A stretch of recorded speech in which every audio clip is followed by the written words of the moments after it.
G-Rugby avec Grenoble-Alpes Métropole. G-Rugby avec Samsé. Samsé, bravo les hommes en bleu.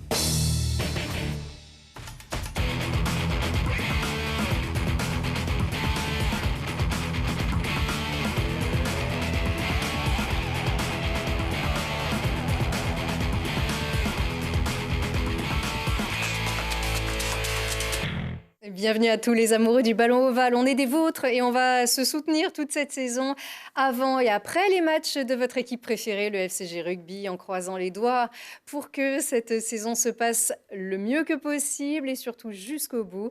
Chaque semaine, on vous retrouve pour un bon quart d'heure d'échange avec ceux qui font la beauté du rugby à Grenoble. Et ça commence avec vous, Thomas Bianchin. Bonsoir. Bonsoir. Ça va ? Très bien. On va articuler. Exactement. On vous comprend évidemment. On comprend toutes les précautions qui gravitent autour de votre club, autour de vos joueurs. Il faut se protéger, il faut les protéger et faire en sorte que vous puissiez jouer le plus possible. Vous êtes l'homme de la communication au FCG.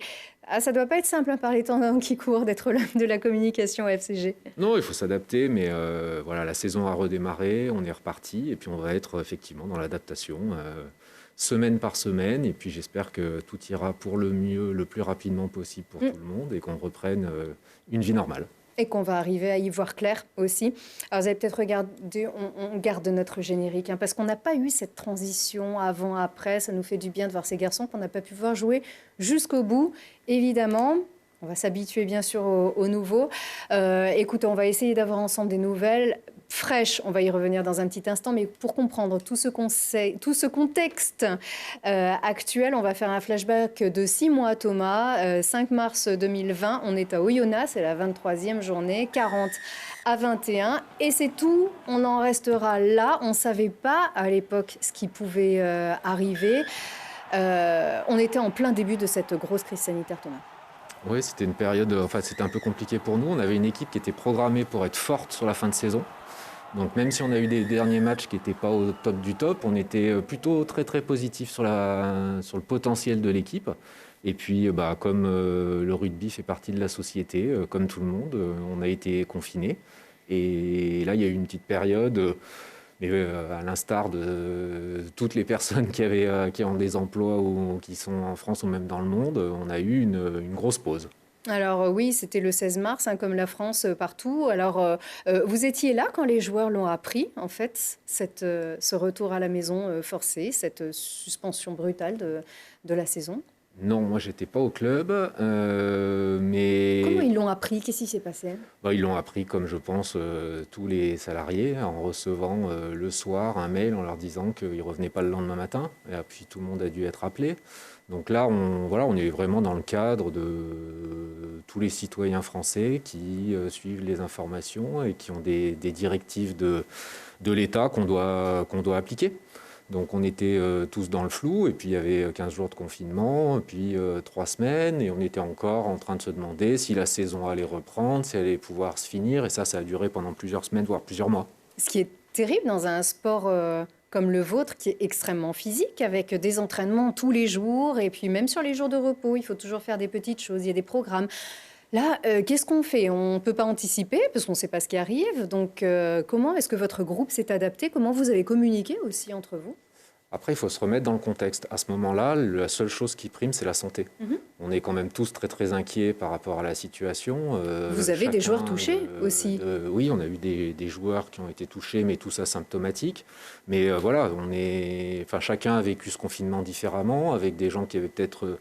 des contextes plus favorables que d'autres, si on a un jardin pour sortir ou pas, si on est tout seul parce qu'on a des jeunes qui effectivement n'ont pas de copine ou d'enfant, ça peut être différent. Donc chaque contexte a été différent, mais sur les premières semaines, la seule chose sur laquelle on échangeait, c'était la santé. Et de se dire, faut faire en sorte que tout le monde aille bien. Les coups de fil, c'était pour s'assurer que tout le monde aille bien, que ce soit les administratifs ou les joueurs. Avec ce virus qu'on ne connaissait encore pas du tout, qu'il y avait beaucoup de cas graves aussi à l'époque. Tout à fait. Oui, notre région a été moins touchée que d'autres, mais tout de même. Non, mais c'est pour ça que là, maintenant, on commence à avoir un peu de recul. Et si on se remet dans le contexte du mois de mars et du mois d'avril, on ne parle pas de match, on ne parle pas de championnat, on dit au téléphone, est-ce que tu vas bien?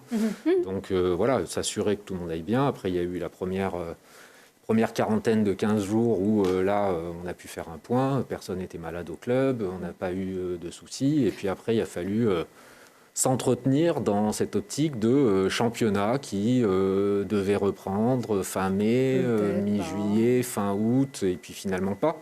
Mais voilà, donc les joueurs avaient des programmes individuels qu'ils faisaient avec des exercices chez eux et profitaient de leur sortie comme tout le monde. Je me souviens plus si c'était 45 minutes ou 1 heure pour pouvoir aller faire un footing. Alors, on va écouter justement les témoignages de Pierre Guéraud, par exemple, hein, qui va nous dire que c'était pas forcément évident au début de faire du sport. Juste, les étrangers étaient encore là, ils étaient bloqués ici. Est-ce que certains ont pu repartir, sachant qu'ils n'allaient peut-être pas rejouer encore au FCG? Alors, c'était que des cas spécifiques. Parce que on avait, alors c'est toujours pareil, on était sur une fin de saison. Donc au début, il y a ceux qui restent, et puis après, on sait que la saison va pas reprendre en juin, les contrats s'arrêtent en juin.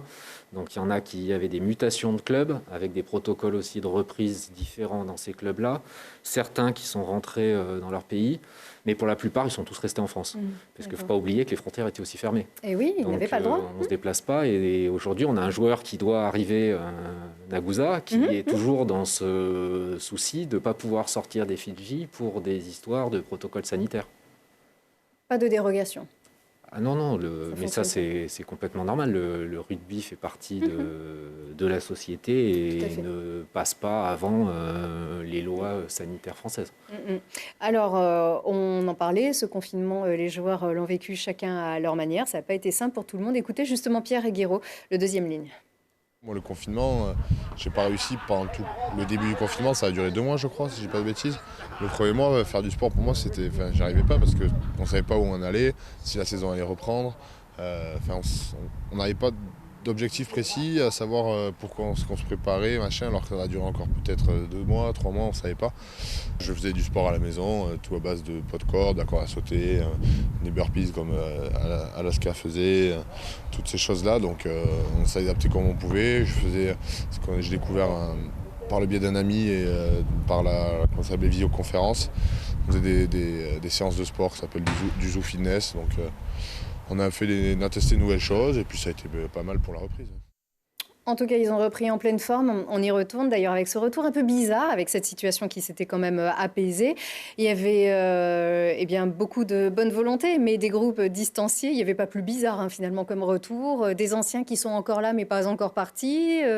Qui sont encore là, pas encore partis. Les nouveaux, eux, n'étaient pas encore là. Laurent Boucher nous avait confié a posteriori d'ailleurs que ce contexte avait permis du travail de qualité qui était posé dans le détail, ce qu'on ne prend pas toujours le temps de faire. Donc le physique, en tout cas, le physique et la technique ont peut-être été gagnants finalement de ce retour-là. C'était un des gros questionnements, c'est que les joueurs ont fait un match la semaine dernière, ça faisait 6 mois qu'ils n'avaient pas fait un match. Et il y avait à la fois de l'appréhension au niveau préparation physique, de est-ce qu'ils sont prêts à encaisser les chocs. Il y avait aussi le côté positif d'avoir enfin de pouvoir mettre au repos ces corps qui sont quand même sollicités toutes les semaines.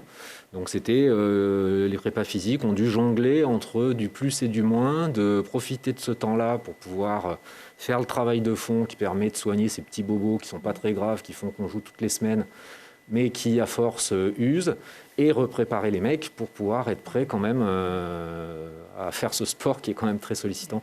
Alors, ça a marché. On revoit des images de Yona quand même, parce qu'on sait que c'était au stade Lesdiguières. Ça fera plaisir à pas mal de monde de revoir ce stade Lesdiguières. Avec ces images de Télé-Grenoble, donc nous y étions en direct, avec cette belle victoire du FCG contre Yona. Il y avait eu un retour gagnant ou presque contre Toulon, 38-38 2 semaines avant. On ne reparle pas de cette semaine de reconfinement, entre guillemets, en raison d'un cas de Covid. Ça, on en a quand même déjà beaucoup parlé. Vous aviez l'impression, Thomas, là, dans ce stade à huis clos, d'être un peu au travail pendant l'entraînement en pleine nuit? C'était bizarre, ça, quand même. Non, c'est vrai, ce qui est bizarre, c'est que le rugby a la particularité d'être un sport qui rassemble. Et que normalement, on va au rugby pour partager, pour échanger, pour de la passion. Et presque des fois, le match est un prétexte pour se retrouver. Bon, là, on était dans le cadre de il faut préparer le match. Ce match était à huis clos justement pour ne pas démarrer contre Nevers avec un premier match amical qui soit plus de 15 jours avant. Donc c'était une sorte d'entraînement pour les deux équipes. Il faut voir qu'Oyonnax n'avait pas encore disputé un seul match, devait absolument pouvoir s'entraîner. Donc, Bel adversaire en plus de pour ce match. Clos. Et ça n'a pas du tout été un entraînement. Donc ça a Ouais. été, je pense, positif pour les deux équipes parce que c'était un match un peu âpre, sous la pluie. Enfin, on s'est tout de suite remis dans le bain de ce qu'allait être la Pro D2 cette saison. Ouais. Allez, on va retourner tout de suite au Stade des Alpes si vous ne faisiez pas partie des chanceux qui étaient samedi de retour pour la reprise de cette Pro D2. Premier match officiel, on y était. Ce n'est pas la foule des grands soirs, 5000 personnes, pas plus, distanciation oblige, mais les cœurs battent fort aux portes du Stade des Alpes, 6 mois jour pour jour après le dernier match officiel du FCG. Enfin, la compétition est de retour. C'est un peu long quand même, hein. On avait hâte de les retrouver. Il faut surtout en profiter parce qu'on ne sait pas ce qui va arriver derrière maintenant, évidemment. Je pense que ça va être compliqué. On est prêt, on est chaud là. J'espère que cette année, Grenoble va faire une saison d'enfer. On va grimper en top 14. Oui, bon, écoutez, déjà qu'ils jouent bien, qu'ils mettent le paquet, puis après on verra. Hein. Alors le paquet, oui, mais de fautes. Un retour en piste truffé d'erreurs, d'en avant, des deux côtés. Et après cette mi-temps bien peu intéressante, les esprits se lâchent et le jeu revient. Comme si le temps s'était arrêté, le troisième ligne, Deon Foury, gratifie son équipe d'un essai comme il en avait l'habitude. Mais les Grenoblois laissent Nevers revenir au score jusqu'à ce que le jeune Ange Capozzo signe un exploit personnel qui valide pour de bon la victoire du FCG qui se fait encore un peu peur. Peut-être le manque d'agressivité en maul, on ne s'est pas endormi dans le jeu, c'est vraiment deux trous sur des mauls portés. On défend peut-être un peu moins à l'extérieur, on y met peut-être un peu moins de méchanceté, mais on a su se réveiller et c'est une frayeur passagère, on a su remettre les choses en place. Et il ne faut pas compter sur les décibels d'un stade plein pour galvaniser les troupes, encore que. Franchement, il n'y avait pas grand monde, mais ça a poussé quand même. On se l'est dit nous-mêmes à la fin du match. Malgré les 5000 personnes, on sait que d'habitude il y a quand même plus, voilà, mais voilà, ça a poussé. Quand on a eu les mêlées proches de la ligne, ça a poussé aussi. Donc non, franchement, bon, après bien sûr qu'on espère avoir plus. On peut faire passer un petit message, si on peut avoir plus de supporters, ça serait sympa, mais c'est pas nous qui décidons. Pour l'instant, on va se contenter de ça et en tout cas, c'était sympa de reprendre. Ouais. Et c'est sympa de retrouver le haut du tableau et de profiter encore de tout ce qui sera bon à prendre. Alors, deux choses importantes, outre le fait que le FCG ait gagné, on est bien content, c'est déjà ce public qui répond présent, qui donne de la voix. Comment est-ce que vous avez dû procéder? Vous avez 3600 abonnés, c'est ça? Si on compte abonnés partenaires, on est à peu près à 3600. Ouais. C'est pas mal, finalement. Il y a une baisse par rapport à la saison dernière, qu'on comprend. Oui, après, ce qui est compliqué, c'est que c'est difficile de travailler. C'est difficile pour pouvoir accueillir des gens pour qu'ils s'abonnent, mais sans point physique, parce qu'on ne peut pas les faire venir. Donc on sait qu'on fait aussi pas mal d'abonnements au mois de septembre.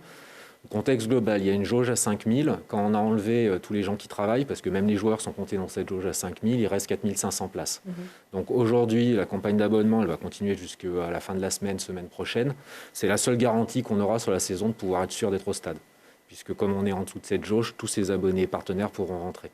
Sur les futurs matchs, ça dépendra de où on s'arrête là-dessus, mais il y aura peut-être que 100 ou 200 places à vendre pour chaque match, puisqu'on sera obligé de s'arrêter environ autour de 4500 billets vendus. À moins que ça évolue, puisqu'un stade de 20 000 places limité à 5 000, c'est la règle, la même que pour un stade de 6 000 places. Tout à fait. Aujourd'hui, c'est la règle qui est en vigueur. Moi, je ne peux pas commenter ce genre de choses parce que je suis pas un spécialiste Covid. Mais voilà. Et puis, je pense que il faut même pas trop. Enfin, c'est pas l'objectif de les commenter. On a des directives. Il faut s'adapter. De la même façon, on va parler un peu en off. Nous aujourd'hui, même à la communication du FCG, j'ai pu faire les photos. On a pu faire les photos individuelles des joueurs seulement il y a 4 jours. On n'a pas pu travailler comme on voulait à l'intersaison parce qu'on n'est pas dans cette bulle sportive qui est testée plusieurs fois par semaine.